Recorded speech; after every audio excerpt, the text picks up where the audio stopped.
السلام علیکم ورحمۃ اللہ نحمدہ ونصلی علی رسولہ الکریم اما بعد فاعوذ باللہ من الشیطان الرجیم بسم اللہ الرحمن الرحیم رب اشرح لی صدری ویسر لی امری واحلل عقدۃ من لسانی یفقہوا قولی۔ سورۃ المزمل مکی صورت ہے اور اس کے 200 کلمات ہیں، 20 آیات ہیں۔ مکی صورت ہے اور اس کے 2 رکوعات ہیں اور 864 یعنی 864 اس کے حروف ہیں۔ شروع اللہ کے نام سے جو بڑا مہربان نہایت رحم والا ہے۔ اس کی شان نزول یہ ہے کہ اس صورت کے 2 رکوع ہیں۔ پہلا رکوع بالاتفاق مکہ میں اور ابتدائی دور میں نازل ہوا تھا، جبکہ دوسرا رکوع مدنی دور میں نازل شدہ معلوم ہوتا ہے۔ اس میں قتال فی سبیل اللہ کا بھی ذکر ہے اور فرضی صدقہ یعنی زکوٰۃ کا بھی، اور یہ دونوں باتیں مدنی دور میں فرض ہوئی تھیں۔ مکی دور میں تو قتال فی سبیل اللہ کی اجازت ہی نہیں دی گئی تھی، اسی طرح مکی دور میں انفاق فی سبیل اللہ کا حکم تو موجود تھا لیکن زکوٰۃ کے احکامات نازل نہیں ہوئے تھے، ٹھیک ہے۔ اور شان نزول اس کا یہ ہے کہ یہ سورہ العلق کے بعد نازل ہونے والی صورتوں میں سے ہے۔ انداز خطاب سے یہ معلوم ہوتا ہے کہ یہ آیات اس وقت نازل ہوئی تھی جب آپ صلی اللہ علیہ وسلم رات کو سونے کے لیے بستر پر چادر اوڑھ کر لیٹ چکے تھے، تو اسی طرح سے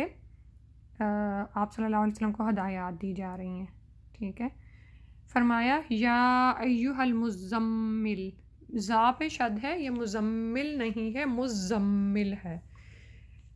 یعنی اے کپڑوں میں لپٹنے والے۔ یہ رسول صلی اللہ علیہ وسلم کو پکارا جا رہا ہے۔ یا حرف ندا ہے، لیکن یاد رکھیں کہ جب حرف ندا کے ساتھ منادا یعنی جس کو پکارا جا رہا ہے وہ الف لام سے شروع ہو یعنی معرف باللام ہو، تو پھر یا کو ال کے ساتھ یعنی الف لام کے ساتھ ایوہا سے ملاتے ہیں، ٹھیک ہے۔ تو یا ایوہا کا سارے کا ترجمہ بھی کیا ہو گیا؟ اے اوڑھ لپیٹ کر سونے والے، یا کپڑا اوڑے ہوئے سونے لگے ہو اے محمد صلی اللہ علیہ وآلہ وسلم۔ فرمایا قم اللیلہ الا قلیلا، قم اٹھ کھڑے ہوں، لیلہ رات کو، الا مگر قلیلاً تھوڑا سا، تو رات کو قیام کیجئے۔ اللیلہ یعنی ساری رات مراد ہے، لیکن ساتھ ہی استثنائی صورت بتا دی، یعنی مستثنیٰ کر دیا کہ پوری رات نہیں، الا قلیلا مگر اس کا تھوڑا حصہ۔ نصفہ آدھا حصہ یعنی اس کا نصف، اوین کس یا کم کر لیں، منہ اس سے، قلیلاً اس میں سے اور تھوڑا،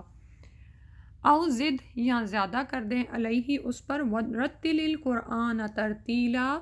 اور پڑھیں قرآن کو ترتیل کے ساتھ، یعنی ٹھہر ٹھہر کر ترتیل کے ساتھ پوری تجوید اور سمجھ کے ساتھ اس کو پڑھیں۔ تو رسول صلی اللہ علیہ وسلم کو خطاب کیا جا رہا ہے کہ رات کو سونے کے لیے بستر پر چادر اوڑھ کر آپ لیٹ چکے ہیں، تو اے المزمل، آپ کو نہایت لطیف انداز خطاب میں آپ کو ہدایات دی جا رہی ہیں صلی اللہ علیہ وسلم۔ اور یہ بھی عربی کا ایک انداز ہے، جیسے آپ جانتے ہیں نا کہ علی رضی اللہ عنہ ایک دفعہ حضرت فاطمہ رضی اللہ عنہ سے ناراض ہوئے تو جا کے مٹی میں لیٹ گئے، تو رسول صلی اللہ علیہ وسلم ان کو فرمانے لگے ابو تراب، اور آپ ان سے مٹی کو جھاڑتے جاتے تھے، ٹھیک ہے۔ اسی طرح ہریرہ جو ہیں ابو ہریرہ، ان کو بلی والے کیوں کہا جاتا ہے؟ کیونکہ وہ سم ٹائمز اپنے آستین میں بھی بلی چھپا کے رکھتے تھے نا، یعنی جیسے پیٹ تھی ان کی نا۔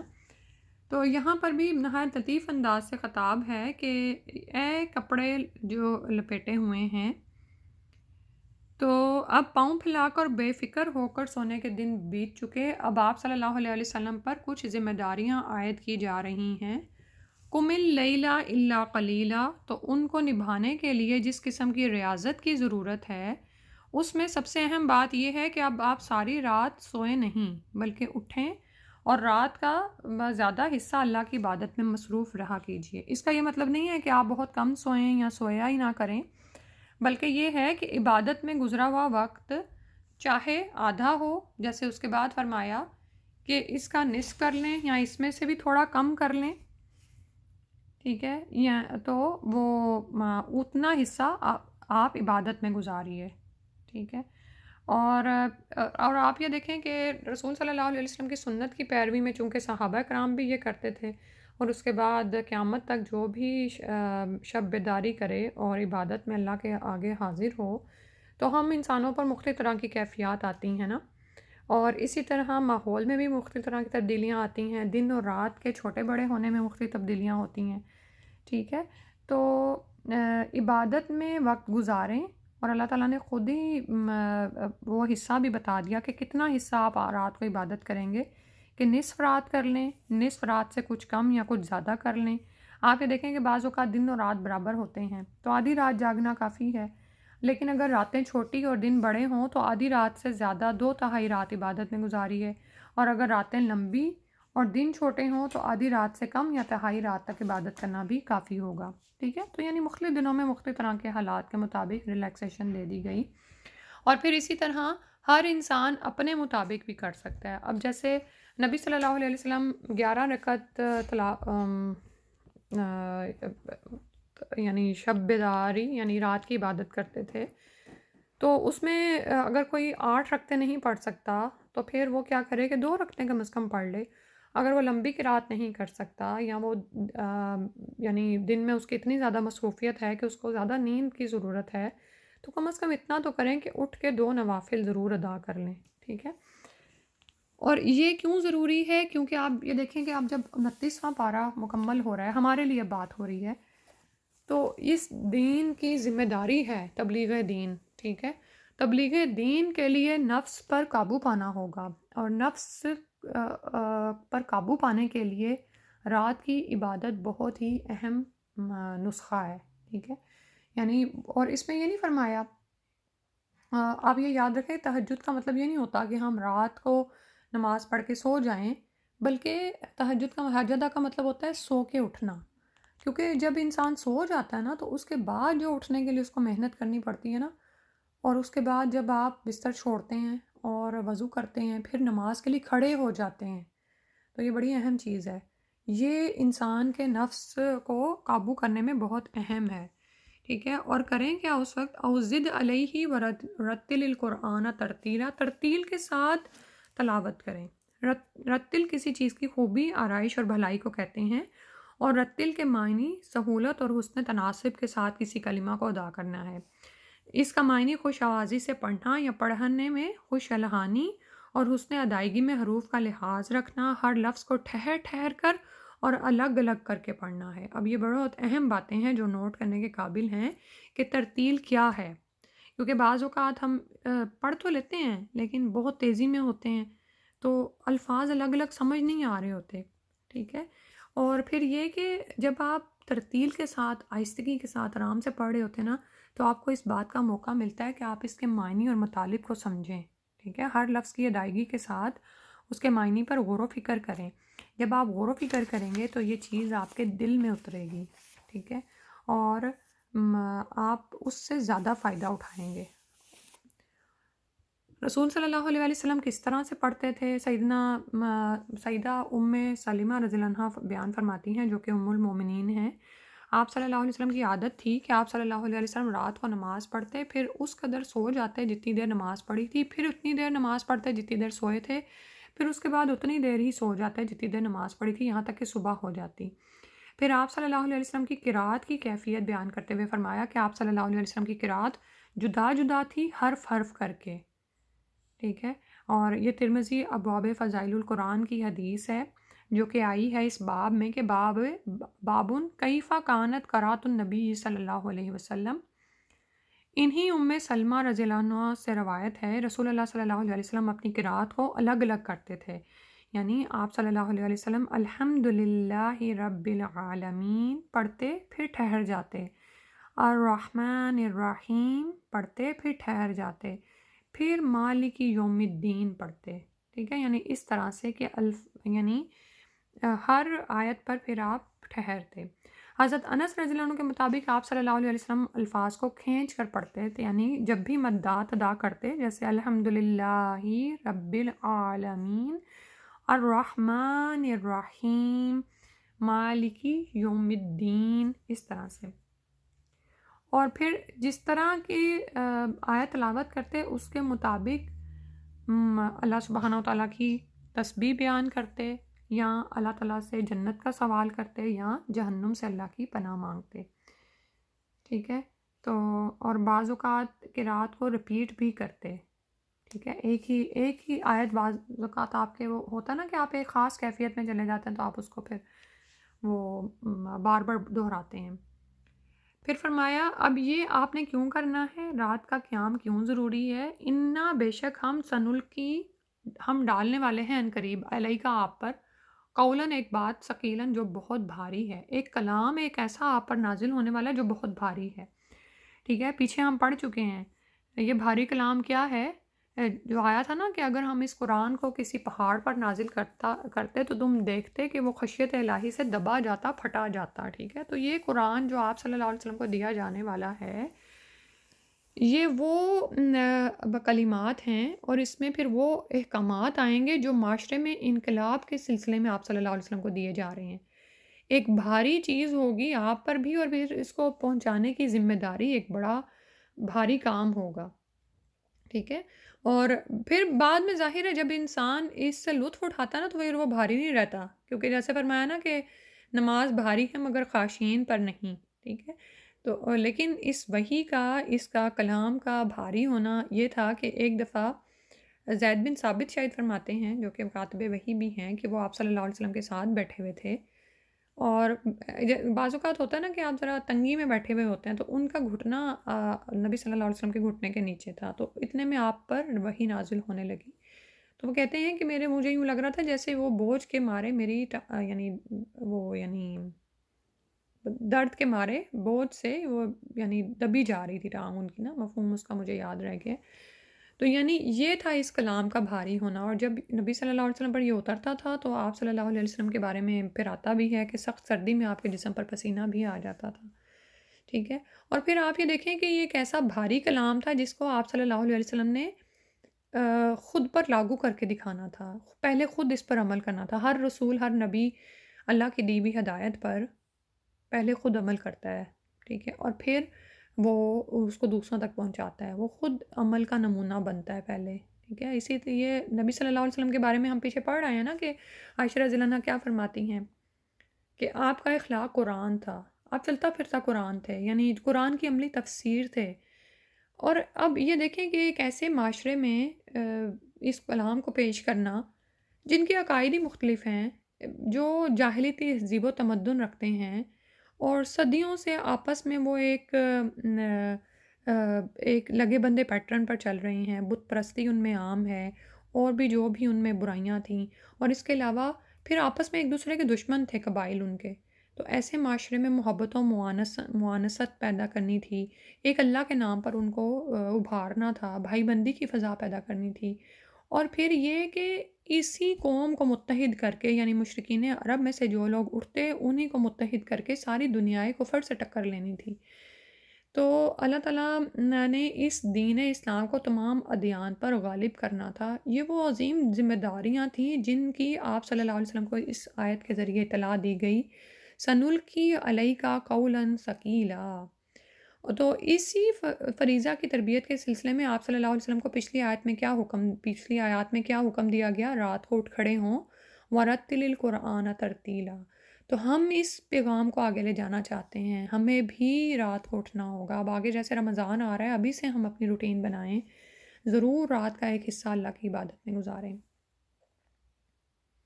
انشاءاللہ اللہ سبحانہ وتعالیٰ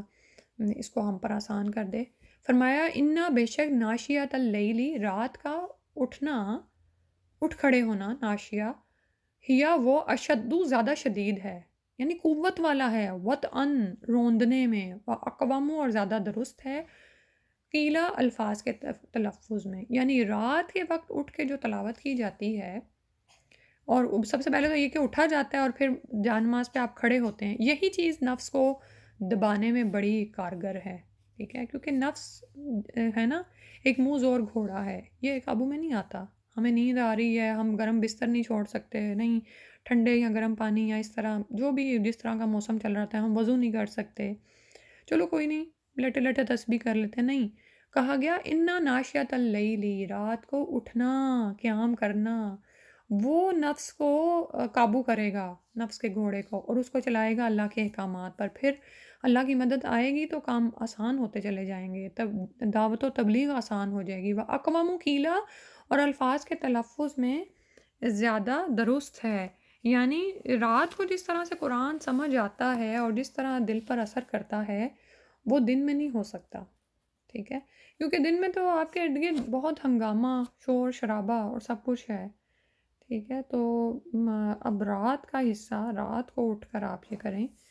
اللہ سبحانہ و تعالیٰ ہمیں عطا فرمائے۔ فرمایا ان لکا، بے شک آپ کے لیے، فی النہاری دن میں، سبحًا طویلا، بہت طویل مشغولیات ہیں، بہت کام ہے دن کے وقت۔ یا پھر یہ کہ سبحہ کا مطلب اگر تسبیح لیا جائے تو تسبیحات تو دن میں ہو سکتی ہیں، کام کرنے کے دوران آپ تسبیح کر سکتے ہیں،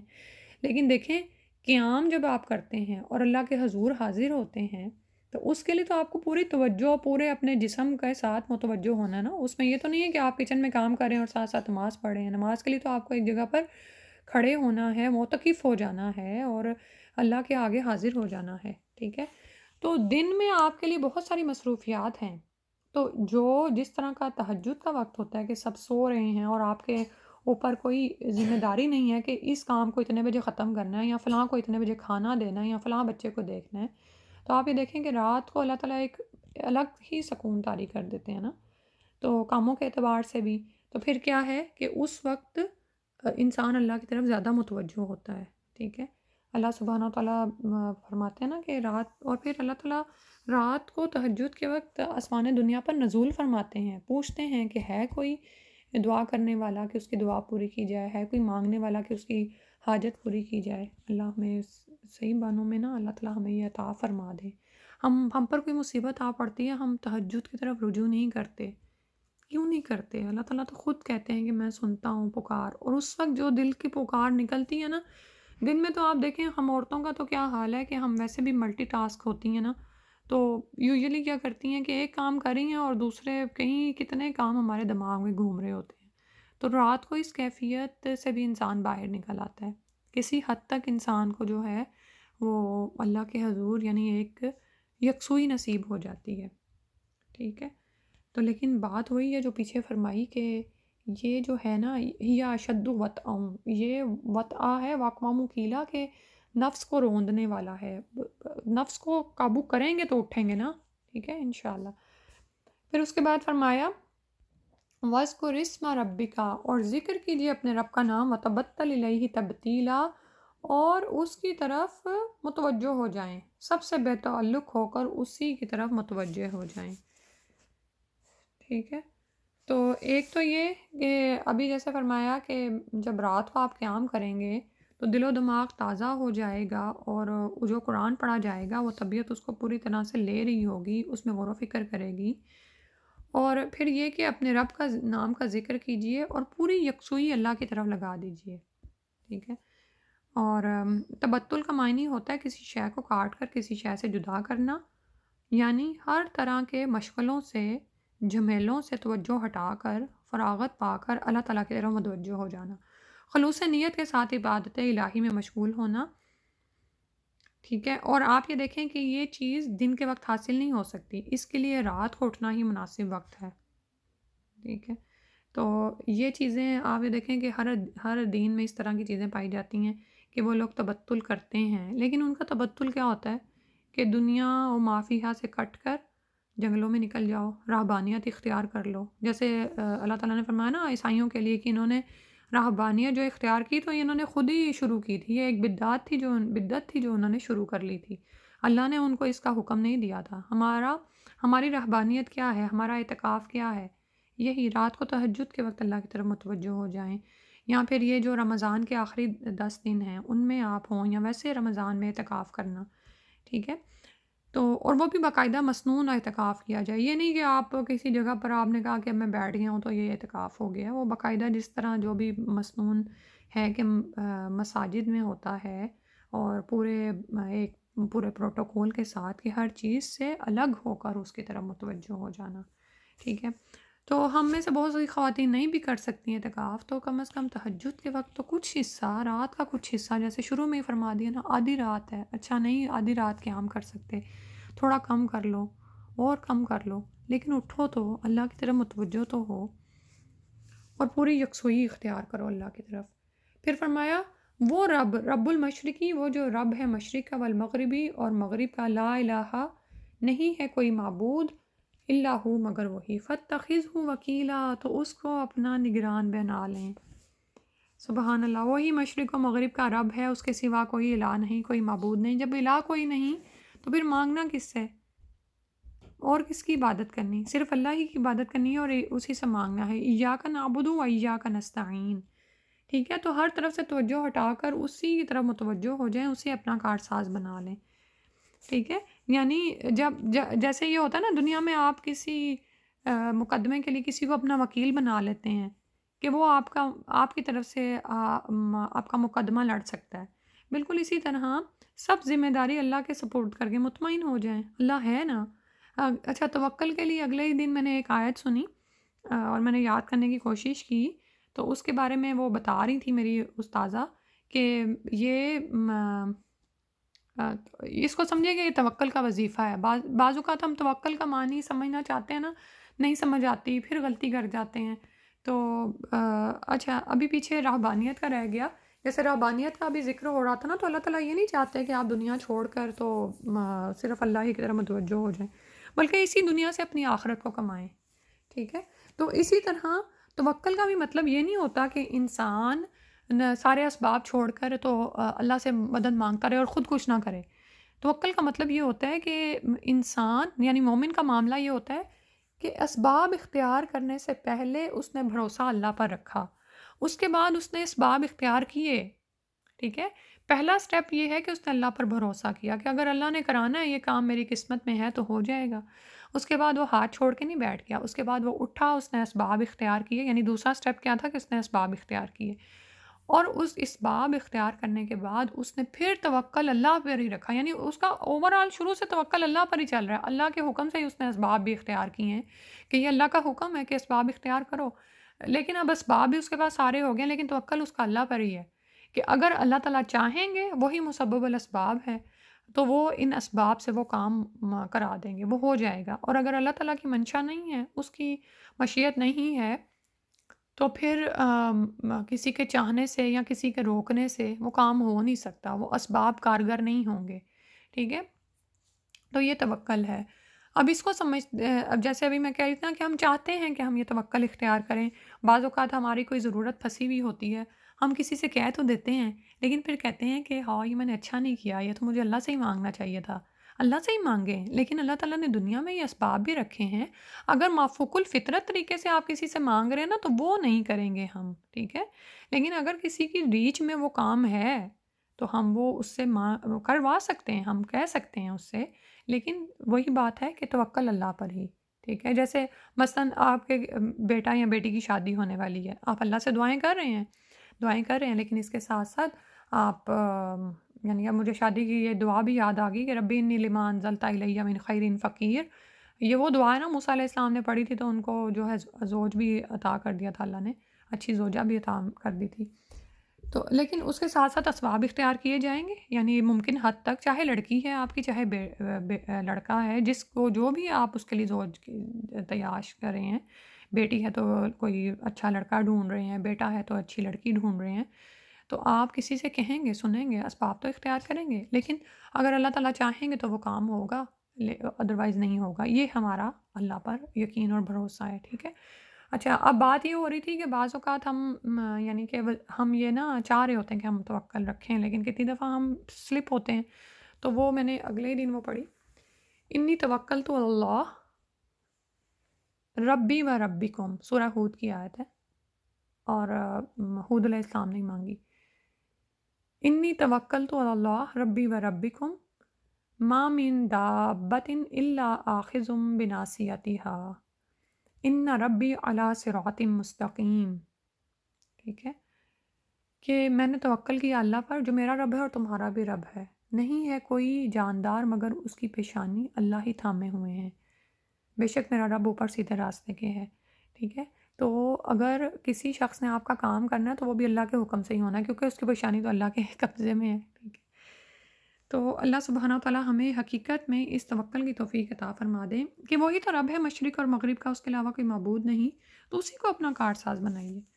اسی سے جڑ جائیے، اسی کو اپنا وکیل بنا لیجئے۔ پھر فرمایا وَاصْبِرْ عَلَىٰ مَا يَقُولُونَ، اور صبر کیجئے اوپر اس کے جو وہ کہتے ہیں، وَاهْجُرْهُمْ هَجْرًا جَمِيلًا، اور انہیں چھوڑ دیں، کنارہ کش ہو جائیں، اچھی طرح سے کنارہ کش ہونا۔ اچھا، اب یہ یہاں پر پھر کیا فرمایا گیا، جب دعوت اور تبلیغ کے لیے آپ نکلیں گے،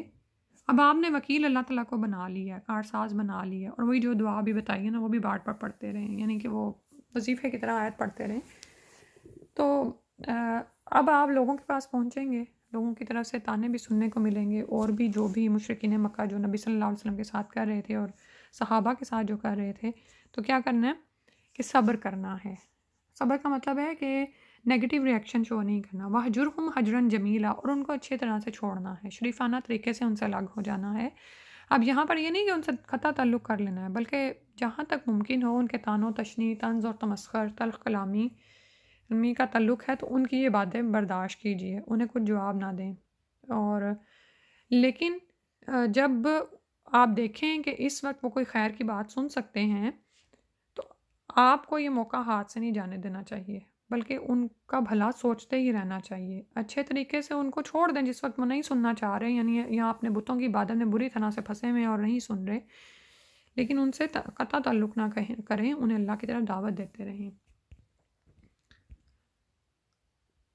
اور دوسری طرف فرمایا وَذَرْنِی، اور چھوڑ دو مجھے، وَالْمُكَذِّبِینَ، اور جھٹلانے والوں کو، اُولی النَّعْمَةِ، جو خوشحال لوگ ہیں، نعمتوں میں پلے بڑھے ہیں، وَمَهِّلْهُمْ قَلِيلًا، اور ان کو مہلت دے دیں تھوڑی سی۔ اب اس کے ساتھ ہی نبی صلی اللہ علیہ وسلم کو تو فرما دیا ان سے کیسا سلوک کریں، لیکن ساتھ ہی فرما دیا کہ ان کا معاملہ مجھ پر چھوڑ دیں،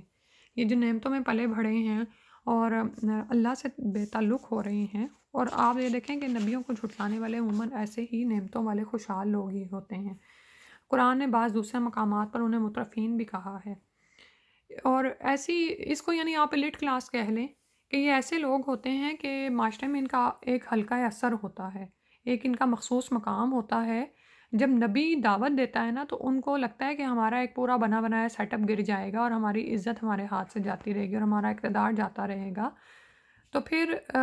یہ کیا کرتے ہیں کہ انبیاء کی دعوت کے سب سے بڑے مخالف یہی ہوتے ہیں۔ تو ان لوگوں کے لیے فرما دیا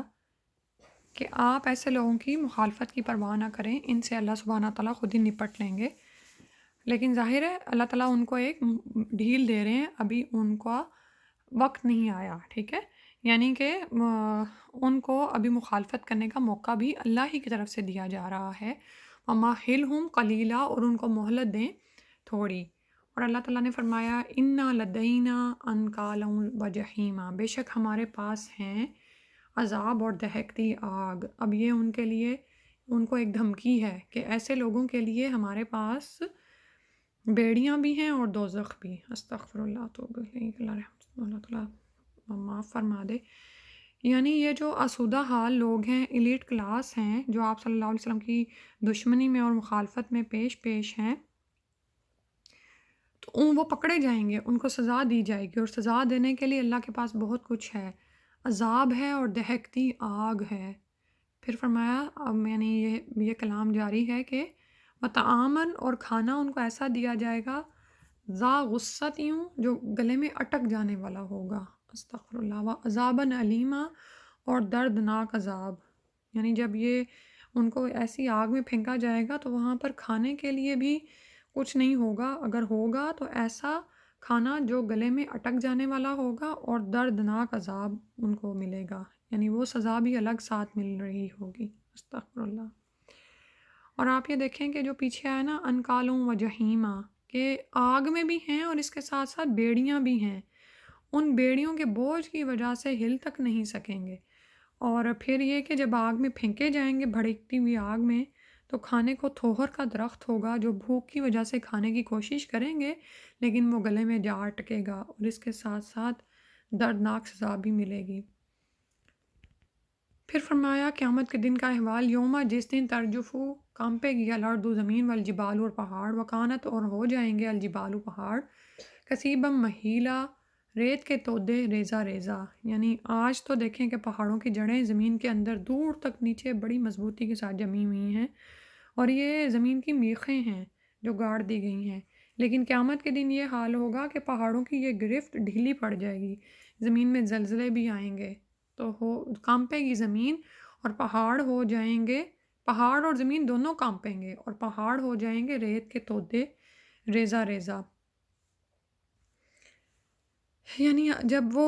کانپیں گے پہاڑ تو ان کے پتھر ایک دوسرے کے اوپر ہی گر کر ریزہ ہو جائیں گے اور ایسے نرم بن جائیں گے کہ پاؤں ان کے اندر دھنسنے لگیں، استغفر اللہ، ٹھیک ہے۔ اور کثیب کے معنی میں دراصل ریت کا لمبا چوڑا ٹیلا شامل ہے نا، کیونکہ آپ یہ دیکھیں کہ جب وہ پہاڑ نرم ریت کی طرح پھسل کر نیچے نیچے آ رہے ہوں گے تو پھر ایک یعنی ٹیلے کی شکل میں نا لمبا چوڑا ٹیلا جیسے ہوتا ہے، تو آپ یہ دیکھیں کہ کہاں پہاڑ اور ایک کہاں وہ ریزہ ریزہ ریت ہوئی ہوئی ہو، چاہے وہ ٹیلا ہی بنا ہوا ہو، یعنی پہاڑوں کی جو اپنی شان ہے وہ سب ختم ہو جائیں گی۔ انا بے شک ہم نے ارسلنا بھیجا ہم نے علیکم تمہاری طرف رسولن ایک رسول شاہدن گواہ ہے علیکم تم پر کما جیسا کہ ارسلنا بھیجا ہم نے الا طرف فرعون فرعون کے رسولن رسول۔ تو اب اہل مکہ سے خطاب ہے کہ اہل مکہ تم لوگوں کی طرف ایک رسول بھیجا گیا ہے، اور تم جانتے ہو کہ تم سے پہلے بھی فرعون کی طرف موسیٰ علیہ السلام کو بھیجا گیا تھا، ٹھیک ہے۔ تو کہنے کا مطلب یہ ہے کہ رسول کی مخالفت پر تم کمر بستہ ہو گئے ہو، اور یہ تمہاری جو حرکت ہے سب نوٹ کی جا رہی ہے، اور تم بچ کر کہاں جانے والے ہو؟ اس سے پہلے قیامت کے دن سے ڈرایا گیا نا کہ وہ دن جب زمین اور پہاڑ کانپیں گے تو تم کیا چیز ہو، تمہارا کیا حال ہوگا؟ تمہاری طرف ایک رسول بھیجا گیا ہے جو تمہیں حق بات بتاتا ہے اور حق کی طرف بلا رہا ہے، لیکن تم اس کو مان نہیں رہے ہو، تو جو قدم اٹھانا ہے ذرا سنبھل کر اٹھاؤ۔ اس سے پہلے موسیٰ علیہ السلام کو رسول بنا کر بھیجا گیا تھا فرعونیوں کی طرح، اور فرعون تو تم سے زیادہ طاقتور جابر اور ایک وسیع خطہ زمین پر حکمران تھا، لیکن اس نے کیا کیا؟ فَعَصَىٰ فِرْعَوْنُ الرَّسُولَ، تو فرعون نے نافرمانی کی رسول کی، یعنی رسول کی بات نہیں مانی تھی فرعون نے۔ فَأَخَذْنَاهُ أَخْذًا وَبِيلًا، تو ہم نے پکڑا اس کو ایک پکڑ بڑے وبال کی طرح۔ تو دیکھو، تو جب فرعون نے اپنے اللہ اور اس کے رسول کی بات نہیں مانی اور اکڑ گیا تو اللہ سبحانہ و تعالیٰ نے اس کو ایک بڑی پکڑ سے پکڑا، تو پانی میں ڈبویا اور اس کا نام صفحہ ہستی سے مٹ گیا۔ تو تم تو اس کے مقابلے میں کچھ حیثیت نہیں رکھتے، تو ڈرایا جا رہا ہے کہ باز آ جاؤ اپنی حرکتوں سے۔ پھر فرمایا فَكَيْفَ تَتَّقُونَ، تو کیسے تم بچو گے، ان کفرتم اگر تم کفر کرو گے، یومن اس دن سے، یجعل الولدانہ جو کر دے گا بچوں کو شیبا بوڑھا بنا دے گا، یعنی اس دن کی سختی سے کیسے بچو گے جو بچوں کو بوڑھا بنا دے گی۔ آپ یہاں پر جو ہے یہ یہاں تو یہ کہ قیامت کے دن کی طوالت بہت زیادہ ہے کہ بچے بوڑھے ہو جائیں، لیکن دوسرے یہ کہ قیامت کے دن کی ہولناکی بہت زیادہ ہے کہ بچے بھی باشعور ہو کر بوڑھوں کی طرح یعنی ہو جائیں گے۔ آپ یہ دیکھیں کہ یہاں پہ تو شاید آپ کو ایسے بچے نظر نہیں آتے،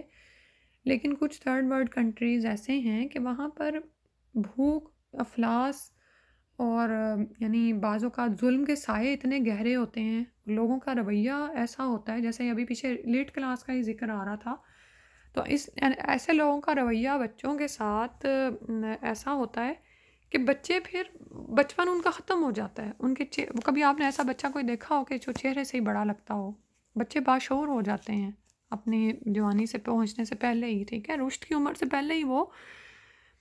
اور یہ کیوں ہوتا ہے ایسا؟ کیونکہ زمانے کے جو سرد گرم ہوتے ہیں وہ انہوں نے چکھے ہوئے ہوتے ہیں۔ تو اسی طرح قیامت کی ہولناکی سے ڈرایا جا رہا ہے کہ خبردار رہو، وہ دن آنے والا ہے جو بچوں کو بوڑھا کر دے گا۔ السماء منفطر بہ، اس دن آسمان پھٹ جائے گا اس سے، کانا ہے وعدہ، اس کا وعدہ مفعولاً پورا ہو کر رہنے والا۔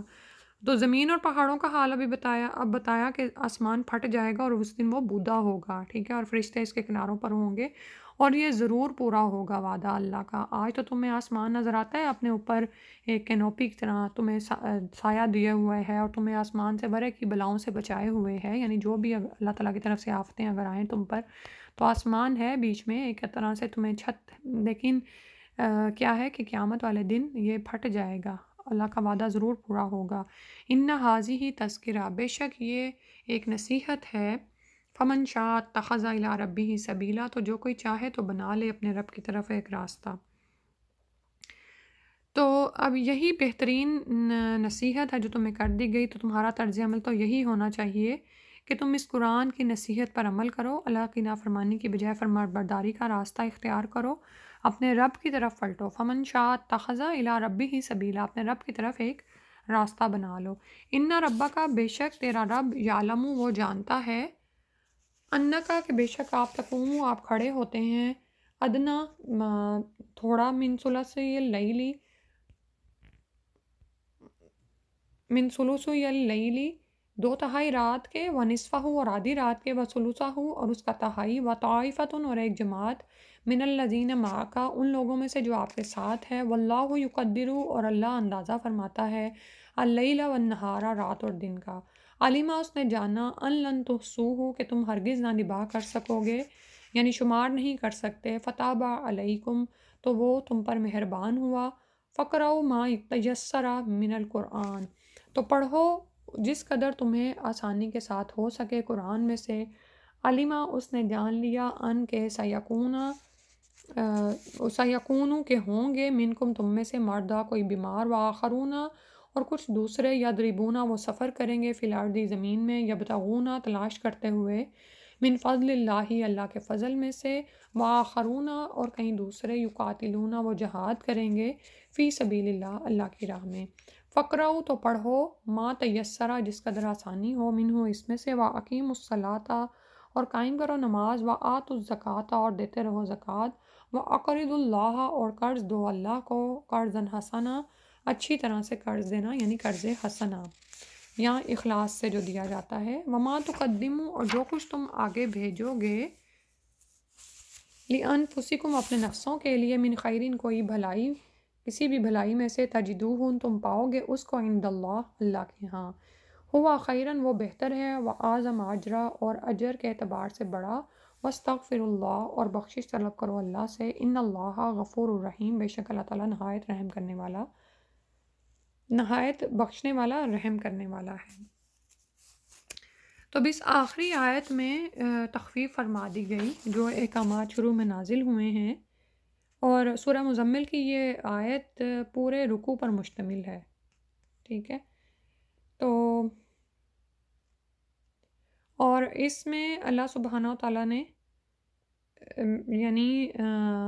جو شروع میں حکم فرمایا نا، اس میں تخفیف فرما دی، کیونکہ آپ یہ دیکھیں کہ جس وقت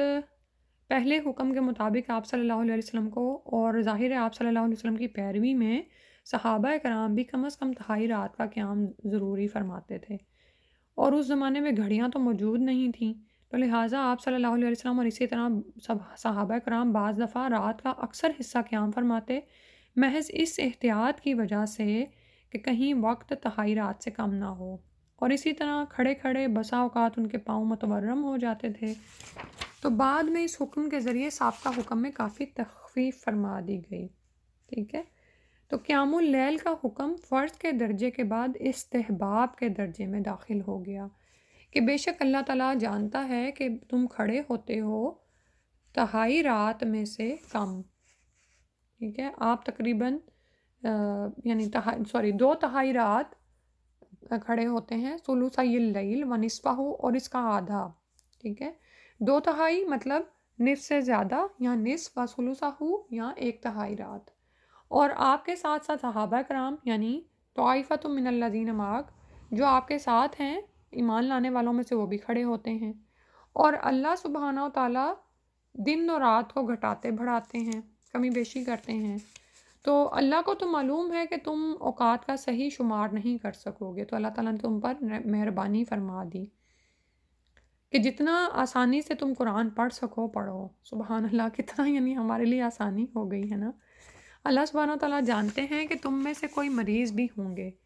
کچھ دوسرے ایسے ہوں گے جو زمین میں اللہ کا فضل تلاش کر رہے ہوں گے، ٹھیک ہے۔ بعض اوقات کیا ہوتا ہے کہ دن میں اتنی زیادہ مصروفیت ہوتی ہے کہ آپ سے رات کا اتنا لمبا قیام نہیں ہو سکتا، ٹھیک ہے۔ تو اسی طرح سے یبتغون من فضل اللہ، اور دوسرے کچھ ایسے ہوں گے وآخرون یقاتلون فی سبیل اللہ، وہ اللہ کی راہ میں جہاد کر رہے ہوں گے. ٹھیک ہے، تو ظاہر ہے اتنا زیادہ قیام تو اس وقت ممکن نہیں ہے اگر دشمن سر پہ کھڑا ہوا ہے. تو پھر کیا کرو، جتنا آسانی سے پڑھ سکو پڑھو، اور نماز قائم کرو اور زکوٰۃ دو، اور اللہ کو قرض حسنہ دو. قرض حسنہ یعنی زکوٰۃ سے الگ چیز ہے، اللہ تعالیٰ نے زکوٰۃ کا الگ ذکر فرمایا اور قرض حسنہ کا الگ. تو اس سے پتہ چلا کہ مسلمانوں کو فرضی صدقہ یعنی زکوٰۃ کے علاوہ دوسرے نفلی صدقات بھی ادا کرتے رہنے چاہیے. اور فرمایا کہ جو بھی تم اللہ تعالیٰ کے لیے یعنی اللہ کے لیے نیت کو خالص کرتے ہوئے آگے بھیجو گے، وما تقدموا لانفسکم من خیر تجدوہ عند اللہ، تو تمہارے کام آئے گا. ہوا خیر و اعظم اجرا، وہی بہتر ہے اور اجر کے اعتبار سے عظیم تر ہے، کیونکہ انسان کے کام آنے والا وہی مال ہے جو اس نے اللہ کی راہ میں خرچ کیا. ایک دفعہ رسول اللہ صلی اللہ علیہ وسلم نے فرمایا، انسان کہتا ہے کہ یہ میرا مال ہے، یہ میرا مال ہے، حالانکہ اس کا مال وہی ہے جو اس نے کھا کر یا پہن کر استعمال کر لیا یا اللہ کی راہ میں خرچ کیا. اور جو مال وہ چھوڑ مرا تو اس کا مال نہیں ہے بلکہ وہ تو وارثوں کا ہے. ٹھیک ہے، تو ہم دیکھیں کہ ہم اللہ کی راہ میں کتنا صدقہ کر رہے ہوتے ہیں، زکوٰۃ دے رہے ہیں، اس کے بعد قرض حسنہ کر رہے ہوتے ہیں کہ نہیں. واستغفر اللہ، اور یہ کرنے کے بعد بھی انسان استغفار کرتا رہے، یعنی اپنے اعمال تو کچھ بھی نہیں ہیں، اچھے عمل کر کے بھی ہم کتنی دفعہ غلطی کر جاتے ہیں نا، تو استغفار تو کرنا ہی ضروری ہے نا. عاجز ہی رہے انسان. استغفار کرنے سے کیا فائدہ حاصل ہوگا کہ ان اللہ غفور الرحیم، اللہ تعالیٰ بخشنے والے، معاف کرنے والے. اللہ تعالیٰ تو استغفار کرنے والوں کے گناہ معاف فرما دیتا ہے. ٹھیک ہے، اور بہت زیادہ رحم کرنے والے ہیں. تو اب یہاں پر جو سورہ المزمل سے ہم نے سیکھا ہے وہ یہ ہے کہ تہجد کی نماز کا اہتمام کریں. ٹھیک ہے، اگر ہم زیادہ نہیں کر سکتے تو تھوڑا تو کریں. اور دوسرے جو آخری آیات میں آ رہا ہے قتال فی سبیل اللہ، اس کا اجر و ثواب، اور نماز اور زکوٰۃ، اور پھر قرض حسنہ یعنی اللہ کی راہ میں خرچ کرنے کا. اور تو اگر ہم قتال فی سبیل اللہ میں نہیں شامل ہو سکتے، ہم جہاد نہیں کر سکتے، تو اللہ کی راہ میں قرض حسنہ دیں، اللہ کے دین کی سربلندی کے لیے صدقات دیں. اللہ سبحانہ و تعالیٰ ہم سے قبول فرما لے. سبحانک اللہم و بحمدک، نشہد ان لا الہ الا انت، نستغفرک و نتوب الیک. السلام علیکم ورحمۃ اللہ. انہی آیات کی تلاوت سنتے ہیں.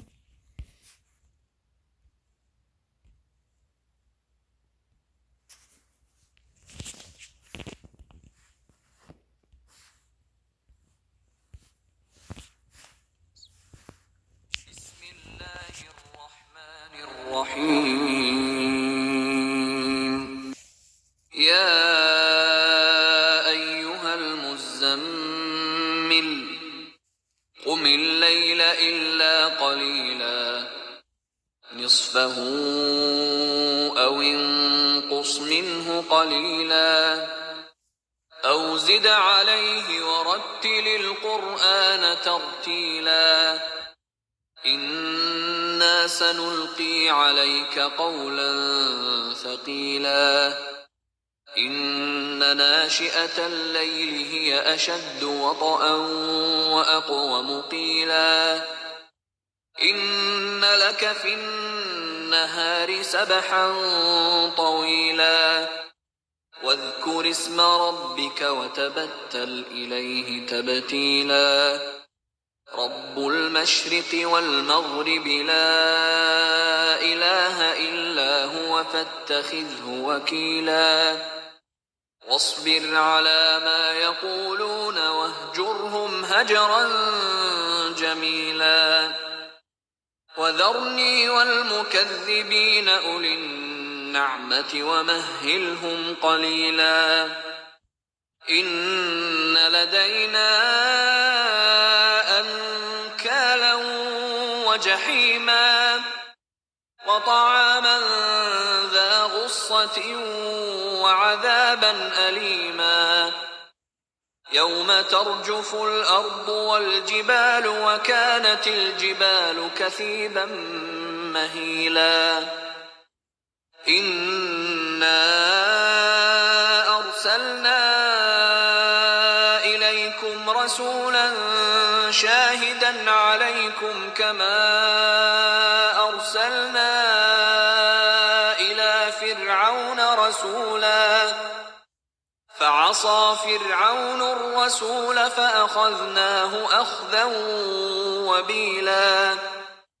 فكيف تتقون إن كفرتم يوما يجعل الولدان شيبا السماء منفطر به كان وعده مفعولا إن هذه تذكرة فمن شاء اتخذ إلى ربه سبيلا إن ربك يعلم أنك تقوم أدنى من ثلثي الليل ونصفه وثلثه وطائفة من الذين معك والله يقدر الليل والنهار علم أن لن تحصوه فتاب عليكم فاقرؤوا ما تيسر من القرآن علم أن سيكون منكم مرضى وآخرون يضربون في الأرض يبتغون من فضل الله وآخرون يقاتلون في سبيل الله فاقرؤوا ما تيسر منه وأقيموا الصلاة وآتوا الزكاة وأقرضوا الله قرضا حسنا وما تقدموا لأنفسكم من خير تجدوه عند الله هو خيرا وأعظم أجرا واستغفروا الله إن الله غفور رحيم سبحانک اللہم و بحمدک نشہد ان لا الہ الا انت نستغفرک و نتوب الیک۔ السلام علیکم و رحمۃ اللہ۔